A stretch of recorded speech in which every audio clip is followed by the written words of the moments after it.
अधिक महिना हा दर 3 वर्षांनी येत असतो. तसेच हा महिना श्रीहरी विष्णूंच्या पूजेसाठी समर्पित आहे आणि म्हणूनच या महिन्यात पुरुषोत्तम मास असं सुद्धा म्हटलं जातं. या अधिक मासामध्ये आपण जे काही दानधर्म करत असतो तर त्याचे 10 पटीने अधिक आपल्याला पुण्यफळ हे प्राप्त होत असते. आणि म्हणूनच या अधिक महिन्यामध्ये जो तो आपापल्या परीने दान धर्म करत असतो आणि त्यातच अत्यंत महत्त्वाचं दान ते म्हणजे दीपदान. तर हेच दीपदान आपल्याला अधिक मासामध्ये करायचं आहे.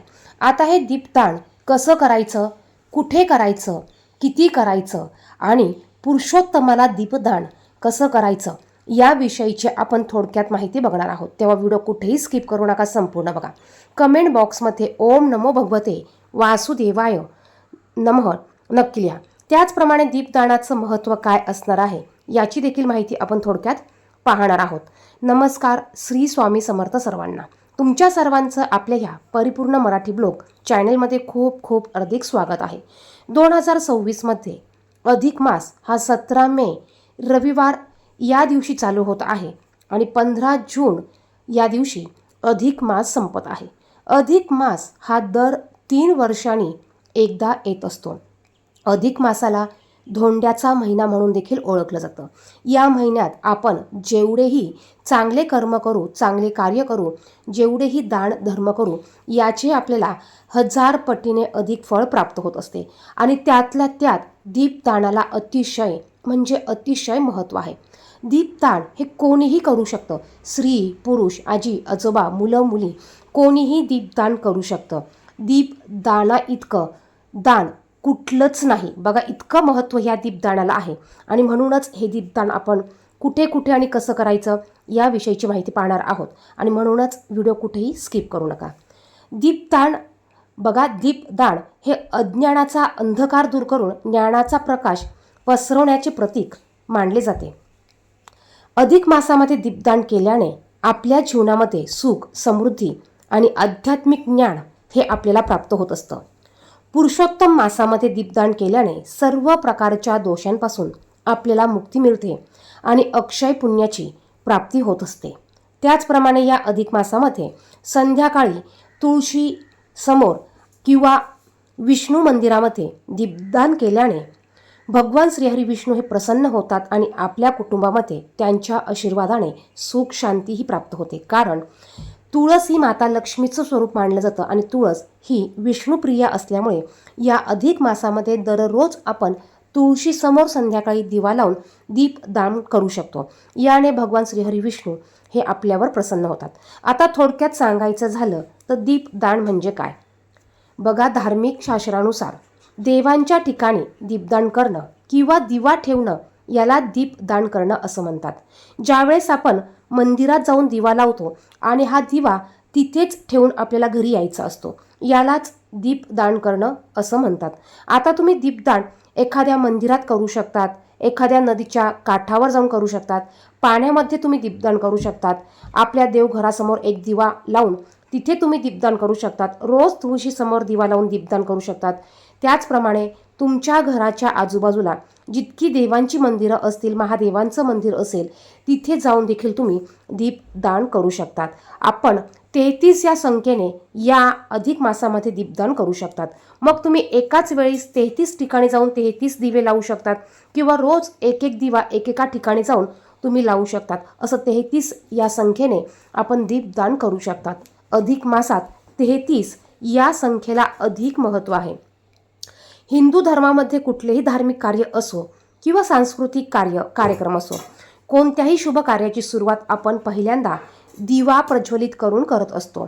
दिव्याची पूजा करून करत असतो. म्हणजेच अग्नीच्या साक्षीने आपण कुठलीही पूजा किंवा कुठल्याही शुभ कार्याची सुरुवात करत असतो. अग्निपुराणानुसार जी व्यक्ती देवाच्या मंदिरात किंवा ब्राह्मणांच्या घरात किमान 1 वर्ष तरी दीपदान करते तर त्या व्यक्तीला सर्व काही प्राप्त होत असतं. त्याचप्रमाणे अधिक महिन्यात सुद्धा नदीकाठी किंवा मंदिरात किंवा एखाद्या भूमीवर किंवा एखाद्या मंदिरात, माता लक्ष्मीच्या मंदिरात, श्रीहरी भगवान विष्णूंच्या मंदिरात, श्रीरामांच्या मंदिरात, महादेवांच्या मंदिरात किंवा एखाद्या देवीच्या मंदिरात जाऊन तुम्ही जर का दीपदान केलं तर त्या व्यक्तीला विष्णू लोकाची प्राप्ती होते. आपण ज्या ठिकाणी दीप प्रज्वलित करून लावत असतो त्या ठिकाणी जोपर्यंत तो दिवा प्रज्वलित असतो तोपर्यंत तिथे परमेश्वर उपस्थित असतात आणि अशा परिस्थितीमध्ये आपण जी कुठली इच्छा मागतो तर ती इच्छा देखील आपली पूर्ण होत असते. आणि म्हणूनच आपण दीपदान करताना आपली जी कठीणातील कठीण इच्छा आहे ती व्यक्त करत तुम्हाला दीपदान करायचं आहे. आणि दिवा लावल्यानंतर हा दिवा तुम्हाला तिथेच सोडून यायचा आहे.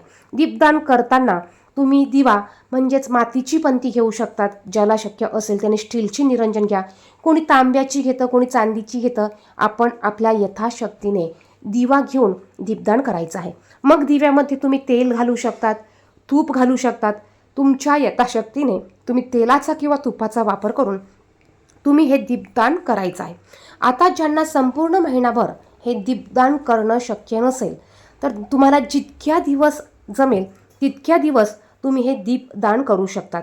मग तुमच्या यथाशक्तीने तुम्हाला 11, 21, 33 तुमच्या यथाशक्तीने किंवा रोज तुम्हाला हे दीपदान करायचं आहे. त्याचप्रमाणे बघा, या मे महिन्यामध्ये म्हणजेच अधिक मासामध्ये गुरुपुष्यामृत योग देखील येत आहे. आणि त्याचप्रमाणे या महिन्यात येणाऱ्या कमला एकादशीला देखील अत्यंत महत्त्व आहे. त्यामुळे आपण या दिवशीसुद्धा दीपदान करू शकतात. एकादशीच्या दिवशीसुद्धा तुम्ही दीपदान करू शकतात. दिवसभरात केव्हाही तुम्ही हे दीपदान करू शकतात. दीपदान करणे अधिक मासामध्ये शक्य नसेल तर तुम्हाला शक्य असेल त्या दिवशी तुम्ही अगदी 1 दिवस जरी दीपदान केलं तरीही चालणार आहे.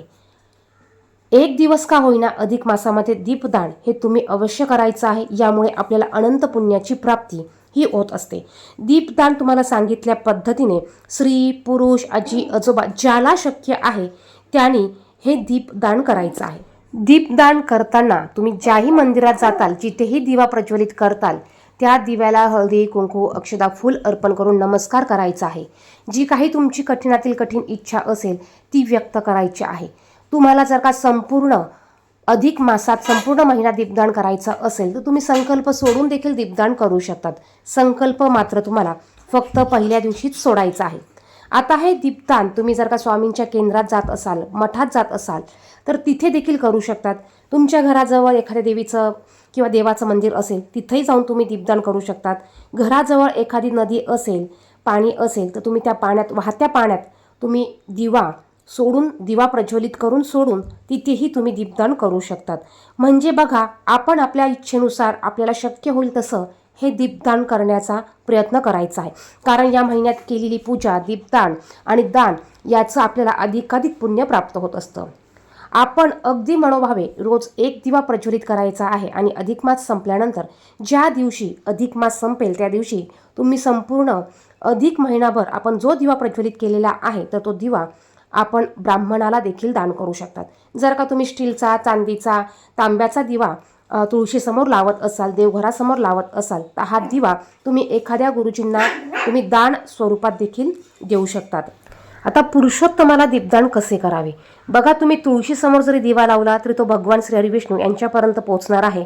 मंदिरासमोर जरी लावला तरी तो पुरुषोत्तमापाशी पोहोचणार. तुमच्या घराजवळ जर का श्रीहरी भगवान विष्णू यांचं मंदिर असेल तर तिथे जाऊन तुम्हाला तुपाच्या दिव्याचं दान करायचं आहे. तिथे गेल्यानंतर दिवा प्रज्वलित करून तुम्हाला दिव्याला हळदी, कुंकू, अक्षदा, फूल अर्पण करायचं आहे, नमस्कार करायचा आहे. त्याचप्रमाणे तुमची इच्छा असेल तर ती इच्छा तुम्हाला व्यक्त करायची आहे. त्यानंतर दिवा प्रज्वलित करून तुम्ही त्या ठिकाणी एखादा गोडाचा नैवेद्य दाखवू शकतात. तुम्ही साखर जाताना घेऊन जाऊ शकता, खडी साखर घेऊन जाऊ शकतात. आणि तुम्हाला तिथे खडी साखरेचा नैवेद्य दाखवून तुम्हाला दिव्याचा कुठलाही मंत्र म्हणायचा आहे. तुम्ही गुगलला सर्च करू शकतात. दीप दान करताना दिव्याचा जो पण मंत्र तुम्हाला येत असेल तो मंत्र तुम्हाला म्हणायचा आहे. अगदी सोप्यातला सोपा मंत्र म्हणजे शुभं करोति कल्याणम आरोग्यम धनसंपदा शत्रुबुद्धी विनाशाय दीपज्योती नमस्तुते. तर तुम्ही हा मंत्र देखील म्हणू शकतात. हा मंत्र तुम्ही एका कागदावर लिहून घेऊ शकतात किंवा गुगलवरून त्याची स्क्रीनशॉट तुम्ही काढून घेऊ शकतात. त्याप्रमाणे बघा, नैवेद्य दाखवल्यानंतर तुम्हाला भगवान श्रीहरी विष्णू यांना स्मरण करायचं आहे. माता लक्ष्मीचं देखील तुम्हाला स्मरण करायचं आहे. आणि मनोमन तुम्हाला नमस्कार करून हे श्रीहरी भगवान विष्णू, माता लक्ष्मी, मी तुम्हाला दीपदान करत आहे हे तुम्हाला म्हणायचं आहे. आणि त्याचप्रमाणे अधिक मासामध्ये तुम्ही दररोज तुम्ही भगवान श्रीहरी विष्णू यांचं विष्णू सहस्रनाम स्तोत्राचं पठण करू शकतात. आपल्या स्वामींच्या नित्यसेवेच्या पुस्तकात दिलेलं पुरुष सुक्तम, श्री सुक्तम याचं देखील पठण तुम्ही रोज तुमच्या नित्यसेवेमध्ये करू शकतात. या अधिक मासामध्ये जास्तीत जास्त भगवान श्रीहरी विष्णू यांची सेवा करण्याला अधिक महत्त्व आहे. आणि त्याचप्रमाणे या अधिक महिन्यामध्ये जो पुष्यामृत योग येत आहे त्या दिवशी तुम्ही देखील अधिकाधिक भगवान श्रीहरी विष्णू आणि माता लक्ष्मी यांची तुम्ही सेवा करू शकतात. या अधिक मासामध्ये जास्तीत जास्त आपल्या गुरूंची, भगवान श्रीहरी विष्णूंची, कुलदेवीची, कुलदेवतांची सेवा करायला खूप महत्त्व आहे. आणि तुमच्या यथाशक्तीने तुम्ही पक्ष्यांना, ब्राह्मणांना, गाईला तुम्ही दान करू शकतात. या संपूर्ण अधिक मासात गाईला तुम्ही काही ना काही खाऊ घालू शकतात, हिरवा चारा खायला घालू शकतात, गरिबांना दान करू शकतात. थोडं का होईना आपण पशु पक्षी गरिबांना वस्त्रदान, कपडेदान, अन्नदान तुम्ही करू शकतात. आपल्या हिंदू धर्मामध्ये अकाल मृत्यू टाळण्यासाठी आणि आपल्या पूर्वजांच्या उद्धारासाठी, तसेच श्रीहरी भगवान विष्णू आणि माता लक्ष्मी यांना प्रसन्न करण्यासाठी, त्याचप्रमाणे यम, शनी, राहू आणि केतू यांच्या अशुभ प्रभावांपासून वाचण्यासाठी दीपदान हे केलं जातं. श्रीहरी विष्णूंसमोर दीपदान केल्याने दीपदान करणाऱ्या व्यक्तीला संपूर्ण यज्ञाच्या अनुष्ठानासह सर्व तीर्थांचे देखील पुण्य प्राप्त होत असते. आणि म्हणूनच आपण या महिन्यात आपली एखादी इच्छा पूर्ण करण्यासाठी किंवा आपल्या घरात सुख, समृद्धी, शांती प्राप्त होण्यासाठी, लक्ष्मी प्राप्तीसाठी, लक्ष्मी स्थिर ठेवण्यासाठी किंवा कामात यश प्राप्त होण्यासाठी किंवा काही अडचणी असेल यासाठी तुम्ही संकल्प सोडून अवश्य दीपदान करायचं आहे. दीपदान करताना ते नेहमी विषम संख्येत आपल्याला करायचं आहे. जसं की तुम्ही 5, 7, 21, 11, 33 या संख्येत दीपदान हे करू शकतात.